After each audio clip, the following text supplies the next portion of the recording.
ఆ వీధులలో సైడ్ కాలువల నుంచి రోడ్డు మీదకి వచ్చిన నీటి మధ్యలో నడవాలి. ఆ వీధులలో ప్రతినిత్యం దుర్వాసనను భరించాలి. ఆ వీధులలో దోమలు కుట్టి నిత్యం రోగాల పాలు కావాల్సిందే. ప్రకాశం జిల్లా కొమరోలులో పారిశుధ్యం పడక వేసింది.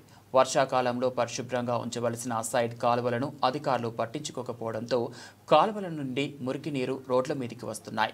ఇది కొమరోలులోని ఓ ప్రైవేట్ పాఠశాల నుంచి మంగళ కాలనీకి వెళ్లే రోడ్డు. ఇక్కడ దాదాపు 4 వీధిలో కలిసే రోడ్డు మధ్యలో సైడ్ కాలువ నుంచి రోడ్డుపై మురికి నీరు నిలబడి ప్రజలు తీవ్ర ఇబ్బందులు పడుతున్నారు. 4 వీధులలో ఉండే ప్రతి ఇంటిలోనూ ఈ మురికి నీటి వలన దుర్వాసన, దోమలు నిత్యం కంపు కొడుతూ మహారోతగా తయారైంది. ఈ మురికి నీటి కాలువ వద్ద హాస్టల్ ఉండటం, హాస్టల్ ముందే నీరు రోడ్డు మీదకి వస్తుండటంతో పిల్లలు దాని దుర్వాసనకు రాత్రులు దోమలు కుడుతూ అనారోగ్యం పాలవుతున్నారు. ఈ కాలువ సమస్యపై గతంలో ఎంతోమంది అధికారులు వచ్చి చూసినా సమస్య పరిష్కారం కాలేదు.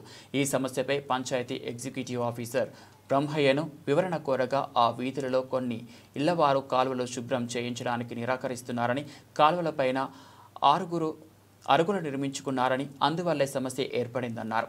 ఇలా ఉండగా కాలువలలో ఉన్న చెత్తా చెదారాన్ని తీసివేస్తే కాలువలలో నీరు నిదానంగా ఇంకిపోతాయని, కనీసం చెత్తా చెదారాన్ని అయినా ట్రాక్టర్ల ద్వారా ఇతర ప్రాంతానికి పంచాయతీ వారు తీసుకువెళ్లాలని 4 వీధుల ప్రజలు కోరుతున్నారు. ఈ దుర్వాసన, దోమలు భరించలేక జిల్లా కలెక్టర్కు ఫిర్యాదు చేయనున్నట్లు వీధి మహిళలు తెలిపారు.